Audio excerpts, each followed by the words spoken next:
உலகமெங்கும் வாழும் Murugan devotees YouTube நேயர்களே, முருக பக்தர்களே, என் தமிழ் நெஞ்சங்களே, உங்கள் அனைவருக்கும் என் அன்பான வணக்கங்கள். இந்த 2025 ஆண்டு புத்தாண்டு உங்களுக்கு நலமாக இருக்க விழைகிறேன், வாழ்த்துகிறேன். இந்த புத்தாண்டில் நீங்கள் எல்லா வளமும் எல்லா நன்மைகளும் மன அமைதியும் கிடைக்குமாறு இந்த வருடத்தில் 3 விதமான கிரக பயிற்சிகள் நடைபெறுகின்றது. அதாவது 29/3/2025 அன்று சனி பகவான்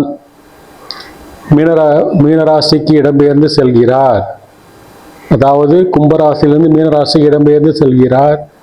கேது பகவான் 18/5/2025 அன்று கன்னிராசியிலிருந்து சிம்மராசிக்கு இடம்பெறுகிறார். அதே நாளில் ராகு பகவான் மீனராசியிலிருந்து கும்பராசிக்கு செல்கிறார். 14/5/2025 அன்று குரு பகவான் மிதுன ராசிக்கு செல்கிறார். அதாவது ரிஷபராசியிலிருந்து மிதுன ராசிக்கு இடம்பெறுகிறார். இந்த 3 கிரக பயிற்சியினால் ஒவ்வொருவரின் வாழ்க்கையிலும் தாக்கம் ஏற்படும். அந்த தாக்கங்களை பற்றி இந்த காணொளியில் நாம் காண்போம்.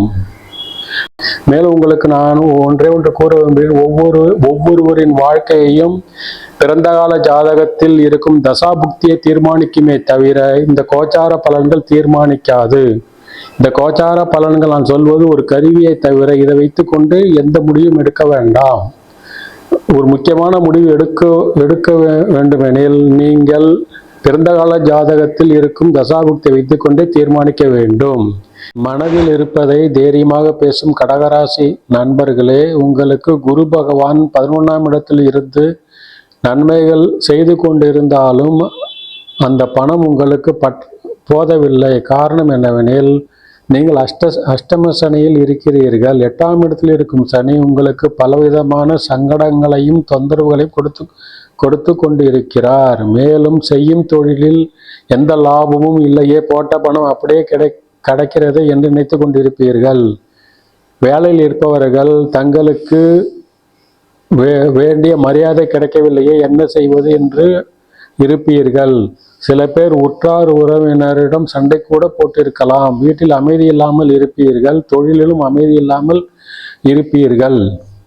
ஆனால் உங்களுக்கு மார்ச் மாதம் முதல் உங்களுக்கு பொற்காலமாக இருக்கும். ஏனெனில் 8ஆம் இடத்தில் இருக்கும் சனி 9ஆம் இடத்திற்கு செல்கிறார். உங்களுக்கு அதிலிருந்து தொழில் விரிவடையும், பணம் கிடைக்கும், நல்ல வருவாய் கிடைக்கும், முதலீடு கிடைக்கும், நல்ல தொழிலிருந்து நல்ல ப்ராஃபிட் கிடைக்கும்.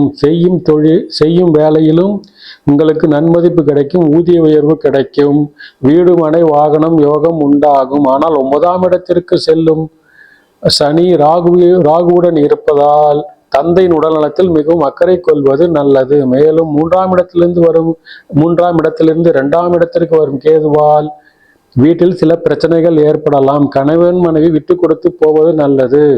அந்நியர் தலையீடு வேண்டாம். ஒவ்வொருவரும் கனிவோடு பேசுவது சால சிறந்தது.